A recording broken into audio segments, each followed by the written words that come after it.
के टॉपिक में GK GS, SSC GK GS में वैदिक सभ्यता से संबंधित सभी महत्वपूर्ण तथ्यों को देखते हैं जो कि 20 साल की परीक्षाओं में बार बार पूछा जाता है। तो चलिए स्टार्ट करते हैं। आर्यों का प्रमुख भोजन। तो आर्यों का प्रमुख भोजन क्या था? दूध और उसके उत्पाद, यानी दूध से बनने वाले उत्पाद, दही, घी इत्यादि।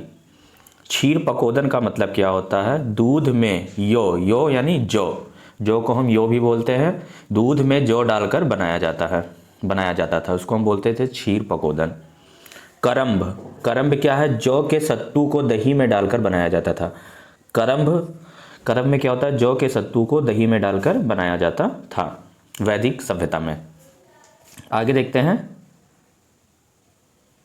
जौ या जौ को हम यो बोलते हैं। मनुष्य द्वारा सर्वप्रथम इसी का प्रयोग किया गया है। तांबा वैदिक लोगों द्वारा प्रयुक्त पहली धातु। तो वैदिक सभ्यता में वैदिक लोगों ने तांबा, वैदिक लोगों का प्रयुक्त पहली धातु थी, यानी तांबा का प्रयोग इन्होंने किया, लोहे का ज्ञान नहीं था।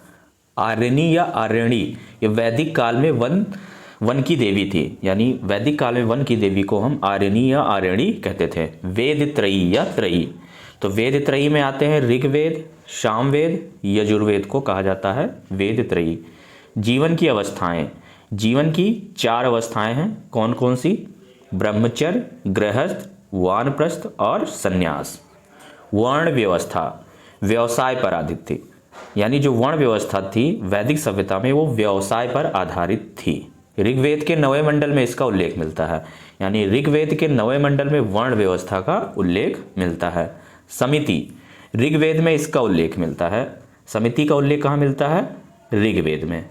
समिति विश्व अथवा जनसाधारण की आवाज अव्यक्त करने वाली संस्था थी।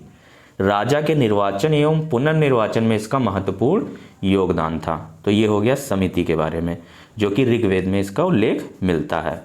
ऐत्रेय ब्राह्मण ये क्या है? राज्याभिषेक समारोह का वर्णन है। बलि, वैदिक युग में राजा द्वारा जनता से जो कर वसूला जाता था उसे बलि कहा जाता था। मोस्ट इंपॉर्टेंट, कई बार क्वेश्चन पूछा है बलि क्या है, तो वैदिक युग में राजा द्वारा जनता से जो कर वसूला जाता था उसे हम बलि कहते थे। गार्गी कौन थी? गार्गी याज्ञवल्क्य को चुनौती देने वाली विदुषी थी, एक महिला थी। याज्ञवल्क्य गार्गी संवाद का उल्लेख जो है बृहदारण्यकोपनिषद में मिलता है। क्वेश्चन पूछा गया है। कंठोपनिषद नचिकेता तथा यम के बीच प्रसिद्ध संवाद का वर्णन है। तो कंठोपनिषद है, उसमें नचिकेता तथा यम के बीच प्रसिद्ध संवाद का वर्णन किया गया है।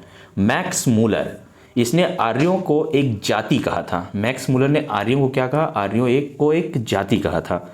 सप्त सिंधु आर्यन की प्राचीनतम बस्ती थी। सप्त सिंधु क्या थी? ये आर्यन की एक प्राचीनतम बस्ती थी।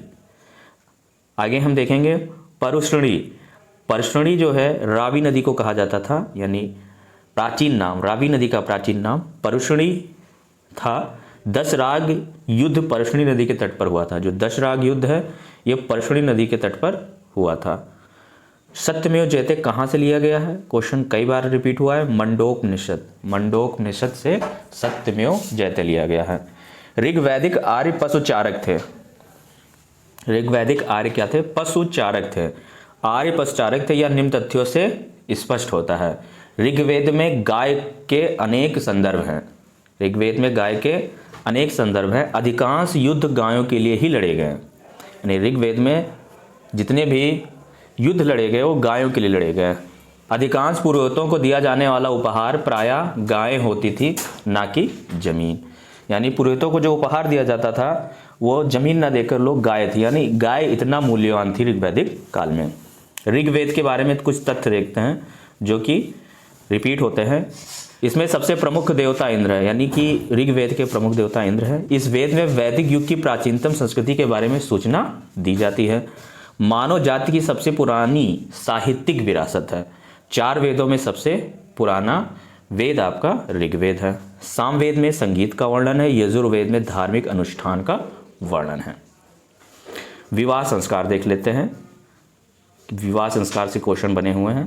कितने प्रकार के होते हैं? प्राचीन भारत में 8 प्रकार के विवाह थे, जिसमें 4 विधि सम्मत माना जाता था, अन्य 4 विधि सम्मत नहीं माना जाता था। जो विधि सम्मत होते थे उसमें 4 प्रकार के विवाह हैं।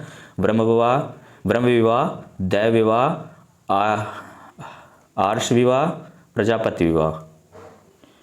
विधि समझ जो नहीं है उसको हम बोलते हैं गंधर्व विवाह, असुर विवाह, राक्षस विवाह, पैशाच विवाह।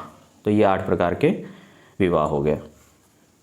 मिलते हैं अगली वीडियो में, तब तक के लिए नमस्कार। जय हिंद, जय भारत।